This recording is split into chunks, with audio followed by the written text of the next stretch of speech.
자, 이어서 이제 무신정변 그리고 무신정권과 무신정권의 몰락까지 쭉 살펴보도록 하겠습니다. 자, 1170년 고려 사회를 두 시기로 나누는 기점이 되는 사건 무신정변은 어떻게 일어났는가 보겠습니다. 첫 번째 바로 무신정변으로 들어가도록 하죠. 자, 왜 무신정변이 일어났는가부터 봐야 되는데, 자, 연표에 보시면 이 12세기 초라고 하는 빨간색 부분 보이나요? 자, 이 12세기 초 어떤 민족의 침입이 있었다. 바로 여진족, 그리고 여진족이 세운 금나라 쳐들어왔다라고 했고요. 사실은 그 앞선 시기 11세기에는 바로 거란족, 요 나라의 침입이 있었죠. 이 과정에서 우리는 무신들의 엄청난 노력, 이런 것들이 있었음을 잘 알고 있습니다. 그럼에도 불구하고 이 무신에 대한 차별이 계속 이어졌다라고 하는 거야. 요즘 교과서에 디테일하게 나와 있진 않지만 어떤 것들이 있었냐면, 이 관리들, 저번에도 언급한 적이 있는데, 관리들의 등급은 크게 1품에서 9품까지 매긴다라고 했습니다. 1품으로 갈수록 높은 고위 관리고요. 9품으로 갈수록 하급 관리야. 그런데 우리 장군들, 우리가 흔히 아는 무신들은 최고로 올라갈 수 있는 게 3품이었습니다. 3품. 그 말은 3품까지 올라가면 내가 아무리 능력이 있고 공을 더 세우더라도 더 높은 등급으로 관직에 오를 수 없었다는 거야. 그래서 실제로 거란의 침입에 맞서서 단판을 벌였던 서희, 거란의 3차 침입에 맞서서 열심히 싸운 강감찬, 별무반을 이끌고 여진족을 무찌른 윤관, 다 이런 사람들이 실제로 문관 출신이었어요. 문관 출신. 그러니까 문관들의 명령을 받아서 지금 작전을 수행하는 것 뿐이었다. 이것도 일종의 무신에 대한 차별이었고요. 당시 하급 군인들은 일종의 직업 군인들이잖아. 이들은 관직 복무의 대가로 군인전이라고 하는 토지를, 수조지를 지급받고 있었습니다. 그런데 군인전을 제대로 받지 못하는 모습들이 나타난다. 자, 그리고 당시 왕이었던 의종, 인종 다음에 즉위한 왕이야. 정치를 잘 하지 못했고요. 맨날 놀기만 좋아해. 문신들이랑 술 퍼마시는데 무신들을 그냥 경호원 정도로 여기고 맨날 되게 얕잡아봐. 그런 내용들이 지금 이 시기에 배경으로 차곡차곡 쌓여 있었다. 그리고 또 어떤 사건이 있었냐면, 김부식의 아들 김돈중이라고 하는 인물이 이 무신정변을 일으키게 되는 정중부라고 하는 인물의 장수의 수염을 불태운 사건이 있습니다. 그때도 이미 정중부가 일박침 정립해놨어. 그러다가 결정적인 사건이 발생하는데 바로 보현원 사건이라고 하는 겁니다. 그래서 경과 살펴보죠. 자, 주도했던 인물들의 이름도 잘 기억해 두는 게 좋습니다. 교과서에 정중부와 이의방 나와 있어요. 그러니까 정중부가 당시 무신정변이라고 하는 사건을 일으킨 사건의 대장이야. 무신 세력의 대장이고, 이의방과 뒤에 이고는 행동대장입니다. 자, 그리고 이런 무신정변이 일어났던 발단은 뭐였냐면 바로 보현원 사건이라는 거야. 당시 왕이었던 의종이 보현원이라는 곳으로 행차해서 또 거기서 신나게 파티를 벌이려고 하는데, 그 당시에 가장 재밌게 봤던 것 중에 하나가 뭐냐면 이 수바키라고 하는 무술이야. 무술. 지금의 씨름과 유사한데 당시 대장군이었던 대장군과 이소웅이라고 하는 인물과 하급 무사, 그냥 일개 병사라고 칩시다. 이 병사가 스파링을 뜨는 겁니다. 근데 이 대장군은 이미 거의 할아버지란 말이야. 아무리 대장군이지만 젊은 20대 병사들 이길 수 있나? 아니야. 병사가 실제 스파링에서 이겨버렸어. 참 눈치가 없죠? 눈치가 없습니다. 아무튼 이 결과를 보고 당시 문신이었던 한뢰라고 하는 인물이 당연히 대장군보다 훨씬 직급이 낮음에도 불구하고, 야, 너 대장군이라는 놈이 말이야, 일개 병사도 못 이기고 네가 어떻게 그래서 대장군이냐? 이래서 나라 맡기겠어? 이 허접아! 이렇게 막 비꼬고 지금 망신을 주는 것이지. 그러면서 이 대장군의 뺨을 팍 치고요, 막 뭐 넘어뜨리게 됩니다. 그러다 보니 문신에 대한 분노가 쌓였다가 폭발하게 된 것이다. 그래서 이의방 이고를 행동대장으로, 그 뒤에 정중부의 승인으로 지금 무신 정변이 발생하는 것이다. 문신에 대한 빡침, 그래서 문관들 다 죽여라 라고 해서 대규모 학살이 일어나고요. 당시에 왕을 폐위시키고 유배 보냈다가 나중에는 세상에서 사라지게 만들게 됩니다. 그래서 그 결과 보시면 당시 장수들이 주로 모여서 회의를 하던 기구가 중방이었습니다. 그래서 중방을 중심으로 국가의 중요한 일을 결정하고 권력을 행사했다. 그리고 원래 문신이 무신의 직함을 겸직하는 경우도 있었습니다. 그래서 문무겸직제라는 것을 시행해서 주로 무신들이 고위관직의 문관직을 겸하도록 했던 것이지, 이제 비로소 무신들의 세상이 된 것이다. 자, 그리고 잠깐 오른쪽 아래로 내려오면, 그래서 이 무신들의 집권자 순서가 나와 있어요. 무신 집권자와 지배기구야. 방금 장군들이 주로 모여서 국가의 중요한 일을 결정하는 기구가 중방이라고 했습니다. 중방을 중심으로 집권자가 등장하는데, 최초의 집권자는 행동대장이었던 이의방이었어. 그러니까 행동대장 이의방과 이고가 경쟁했는데 이의방이 이고를 제거하고요. 이 이의방이 새롭게 옹립한 왕, 당시 명종인데, 이 명종이라고 하는 왕에게 자기 딸을 시집 보냈나 그래요. 그래서 실권을 장악합니다. 그러나 이 무신들의 특징이 뭐냐면 힘을 가지고 남을 제압하고 권력을 가진 사람들이지, 그래서 계속 제압 이렇게 됩니다. 그래서 대장이었던 정중부가 권력을 잡은 적도 있었고요. 그 뒤에 젊은 무장이었던 경대승이라고 하는 사람이 또 정중부를 제거하고 권력을 잡기도 합니다. 자, 이 경대승이라고 하는 사람은 젊은 장수였고 나름 청렴 깨끗한 모습을 보여주려고 했어. 그러나 이 무신들에 대한 두려움이 많았습니다. 그래서 자신들을 보호하기 위한 일종의 경호부대라고 할 수 있는 도방이라고 하는 것도 만듭니다. 도방, 경대승 때. 그러나 오래가지 못하고요. 결국 경대승은 시름시 말아서 의문의 죽음을 당해 죽게 돼. 그 뒤를 계승한 것이 천민 출신이었던 이의민이라고 하는 사람이 있고요. 이 이의민을 소위 제끼고 권력을 잡은 것이 최충원이다. 그리고 최충원이 권력을 잡은 뒤로 약 60여 년간, 62년인데 4대에 걸쳐서 62년간 집권을 한 것, 이때를 최씨 무신정권이라고 합니다. 알겠죠? 그리고 이 최씨 무신정권 시기, 최우라고 하는 사람이 집권했을 때 바로 몽골의 침입이 있었다. 그리고 몽골의 침입을 끝까지 저항하기 위해서 강화도로 수도를 옮겼다라고 하는 것까지 기억을 하셔야 됩니다. 다시 또 나옵니다. 왼쪽으로 돌아가죠. 자, 그래서 최씨 무신정권 보시면 최충원이라는 사람이 천민 집권자였던 이의민을 제거하고 권력을 장악했다. 그래서 이후에 약 4대에 걸쳐서 60여 년간 집권을 했다. 그리고 여기 빠져 있는데, 나는 과거의 무신들과는 달리 국가를 위해 봉사하고자 했다는 걸 표현하기 위해서 이 최충원이라고 하는 인물이 봉사십조라고 하는 것을 제출합니다. 왕에게 이런 것들을 하겠다, 이런 거 해야 한다, 이런 얘기죠. 자, 이 최씨 무신정권 권력을 공고히 가질 수 있었어. 오랫동안. 그 배경이 뭐였냐면 국가의 중요사를 결정하는 교정도감이라고 하는 기구, 그리고 인사권을 행사하는 정방이라는 기구를 통해서 권력을 행사했다. 교정도감은 국정의 중요한 국정을 총괄하는 기구였고요. 정방이라고 하는 것은 인사권을 행사하는 기구였습니다. 좋은 사람, 내 말 잘 듣는 사람을 이런 관직에 꽂아 넣겠다. 근데 교정도감은 최충원 때, 정방은 최후 때 만들어진다. 자, 그리고 군사적 기반으로서 도방과 야별초라는 것. 도방은 경대승 때 만든 것을 확대한 것이고, 야별초는 딱 봐도 밤에 보초를 서는 사람들이야.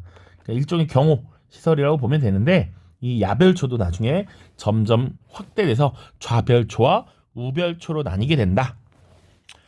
그리고 또 문신들의 자문을 구하기 위해서 서방이라고 하는 기구도 또 설치를 합니다. 요거까지 같이 봐야 돼. 그래서 최씨 정권기에 여러 기구들, 교정도감, 정방, 군사적 기반으로는 도방과 야벨초, 문신들의 자문기구인 서방. 자, 여기도 보면 그래서 오른쪽에 잘 보면 최충원 때부터는 주요 지배기구가 교정도감이다 이렇게 나와 있고요. 최우 이후에는 교정도감과 플러스 정방까지 있다 돼 있죠. 자, 그러나 이 최씨 무신정권 이 시기에 13세기 전 세계를 제패한 몽골의 세력이 침입을 하게 됩니다. 그게 1231년인데 최우라고 하는 사람이 권력을 잡았을 때야. 이듬해인 1232년에 강화도로 천도했다. 보시면 돼. 자, 이 무신집권기에는 사실 농민과 천민들의 봉기도 많이 일어났는데요. 하층민들이 주도했던 반란으로서 이 공주 지역에서 발생한 망이 망소이해난이라는 것이 있고, 그리고 옛 신라 땅에서 일어난 김삼이 효심해난이라는 것이 있습니다. 과거에는 이 반란도 주어진 다음에 어떤 시기에 일어난 건지 대충 시기 알아라 이렇게 나왔는데, 그래서 교과서에서는 양이 많이 줄었습니다. 두 번째, 그래도 요거 하나는 알아놔야 될 것 같아. 만적의 난이라고 하는 것입니다. 만적이 누구냐? 신분 해방이니까 신분적으로 낮은 위치에 있었을 것이다. 이 사람은 최충원의 사노비입니다. 사노비라는 건 개인의 노비라는 거지, 최충원의 노비였는데 이 사람이 주변에 노비들을 다 불러 모아서 반란을 일으키자라고 모의를 했습니다. 그래서 누구는 왕을 하고 누구는 신하들 하고 누구는 재상을 하고 이런 것 씨가 따로 있느냐? 그렇지 않다. 우리 주인들 다 죽여버리고 우리 노비 문서 다 불태워버리고 우리도 그런 사람들 돼보자라고 주장을 했던 것이죠. 그 외에 전주 관노의 봉기 이런 것들도 있었다 정도만 보시면 되겠습니다. 자, 오른쪽 이제 몽골의 침략과 무신정권의 몰락 보겠습니다.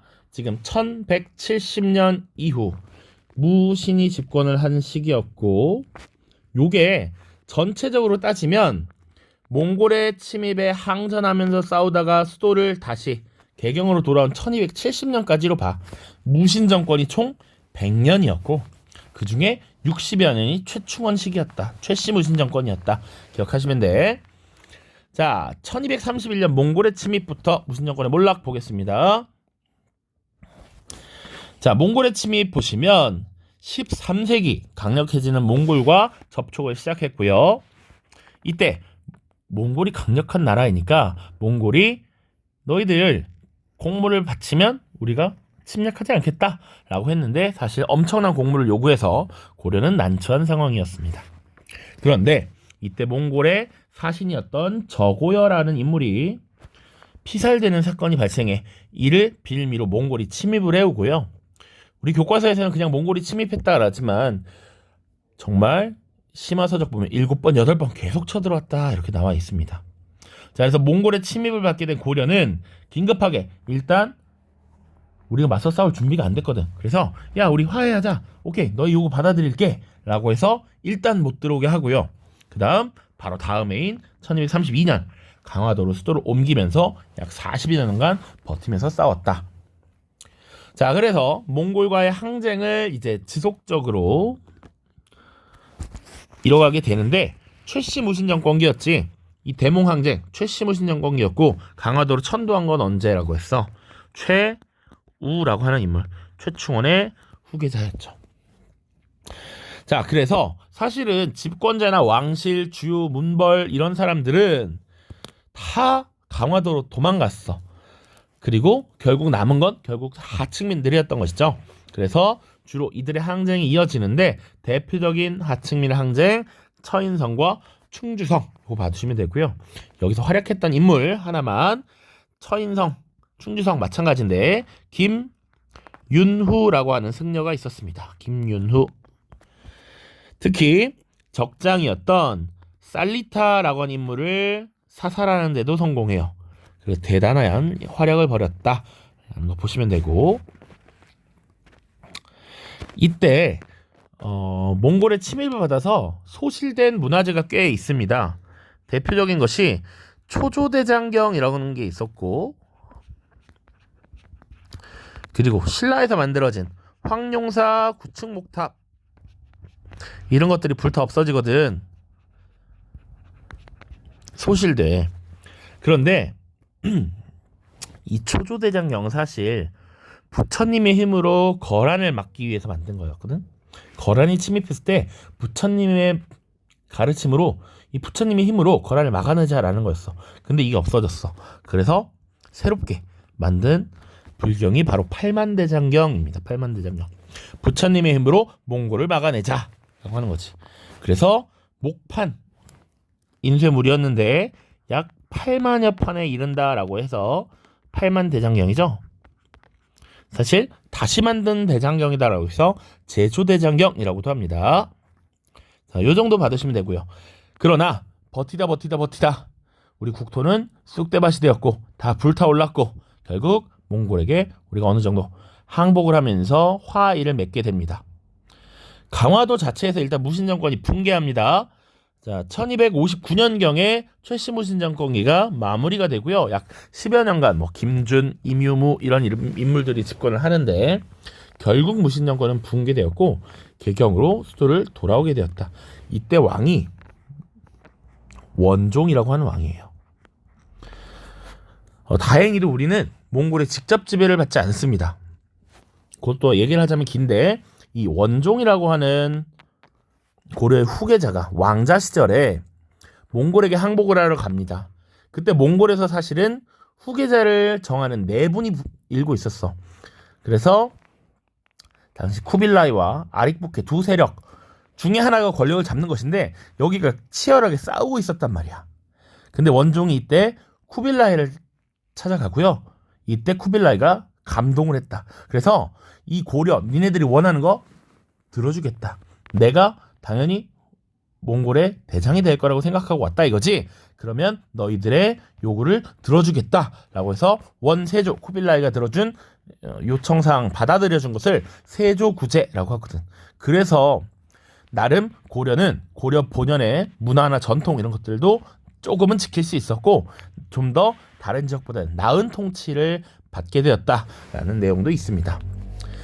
자, 개경으로 환도하면서 몽골과 강화를 체결했지만 끝까지 남아서 싸운 세력도 있습니다. 바로 삼별초라고 하는 건데 아까 언급하지 않았으니까 삼별초는 최씨무신 정권의 군사적 기반이었던 야별초가 확대돼서 형성된 좌별초와 우별초가 있었고요. 그리고 몽골과의 전쟁에서 포로로 끌려갔다 돌아온 신의군까지 포함해서 삼별초라고 합니다. 이 삼별초가 끊임없이 저항을 했고요. 강화도에서 환도하자 진도로 이동해서 또 제주도로 이동해서 끝까지 저항을 했다. 진도에서 삼별초를 이끌었던 인물 배중손이라고 하는 인물 사료에 가끔씩 언급이 돼서 제주도의 삼별초를 이끌었던 인물은 김통정이라고 하는 인물이 있었습니다. 밑에 지도 그리고 교과서 잠깐 보고 끝내죠. 자, 1231년 몽골이 최초로 침입을 해오고요. 그 이후에 열심히 항전한 내용들이 있습니다. 박서라고 하는 인물이 귀주성에서 승리하였다. 처인부곡민의 승리, 김윤후가 있고요. 특히 이 처인성 전투, 처인부곡 기억나? 부곡이라고 하는 것은 특수행정구역이었어. 세금도 많이 내는 정말 먹고 살기 힘든 사람들이 모여서 사는 그런 곳이었단 말이야. 근데 이 처인부곡을 처인현, 일반 행정구역인 처인현으로 승격을 해주기도 한다. 자, 그리고 삼별초의 항쟁도 왼쪽에 점선으로 나와 있죠. 그 정도 보시면 되겠네요. 교과서 자료 필요하면 조금 더 보고 끝내겠습니다. 교과서 41, 42로 가도록 할게요. 자, 무신정권의 수립. 그래서 무신정변 이후에 중방을 중심으로 권력을 행사하였다. 네 번째 줄에 있죠. 자, 그리고 이 시기 무신과 문신의 관직을 동시에 가질 수 있도록 한 문무겸직제를 시행하여 무신이 재신과 추신이 될 수 있게 하였다라고 되어 있습니다. 기억날런지 모르겠네. 제신이 뭐였지? 중서문화성의 2품 이상 고위 관료였잖아. 추신은 중추원의 2품 이상 고위 관료였다고. 그러니까 원래 무신은 3품까지가 최대였다고. 근데 제신과 추신으로서도 임명될 수 있도록 한 것이 문무겸직제였다라고 생각하면 돼. 나머지는 다 살펴본 내용이고요. 쭉 읽어보십시오. 자, 밑에 두 번째 고려는 쭉쭉쭉 나와 있고요. 둘째 주제, 몽골이 고려의 항복 조건을 낮추어 제시하자 무신들은 항전을 주도하던 최씨 정권을 무너뜨리고 몽골과 강화를 추진하였다. 때마침 몽골에서 내분이 일어나자 고려는 몽골과 강화를 맺었다. 그러니까 몽골이 왕위를 가지기 위한 분쟁이 생겨났고, 이때 아릭부케와 쿠빌라이 둘 중에 하나를 우리가 택해야 됐단 말이야. 그러니까 우리는 하나에 붙어야 했는데 우리가 사실 줄을 좀 잘 잡아서 더 유리한 조건으로 강화를 맺었다라고 보시면 되겠습니다. 되었죠? 자, 그래서 요 부분 일단 설명부터 볼게. 1259년 고려의 태자 훗날 원종은 몽골의 쿠빌라이를 만나서 고려의 독립과 풍속을 유지하는 조건으로 몽골과 강화를 맺었다. 이것을 한자로 불개토풍이라고 해요. 그러니까 토라고 하는 건 그들의 전통적인 풍속을 의미해. 전통적인 풍속을 고치지 않겠다라는 의미입니다. 자, 첫 번째, 고려의 풍속은 바꾸지 않는다. 조정에서 파견한 사람만 고려에 가고 다른 세력의 사신은 금지한다. 개경 환도는 니들이 회복하고 나서 편할 때 해라. 몽골군은 가을 기한으로 철군한다. 설치했던 다르가치는 모두 돌아오게 한다. 이런 조건들이 쿠빌라이에 의해서 인정받았다라는 것입니다. 자, 고려 전기와 무신 정권기의 정치 체제 비교라고 되어 있는데, 요것은 고려 전기에는 문신들을 중심으로 해서 정치가 운영되었다라는 정도 보시면 되고요. 그리고 자료 2번 무신 정권 초기, 특히 이음인의 사례가 나와 있는데, 천밀 출신의 힘이 강했던 이음인, 이런 폭력적인 무신들에 의한 정치 운영 사례를 보여주는 거고요. 자료 3번 최씨 정권기 권력기구 교정도감, 그리고 그 후계자 최우 때는 정방, 그리고 서방, 이런 것들 보시면 되겠습니다. 자, 모두 고생 많았고요. 우리 다음 영상에서는 원간섭기 권문세족의 등장과 이를 극복하기 위한 공민왕의 노력들 살펴보겠습니다. 모두 고생 많았습니다. 안녕.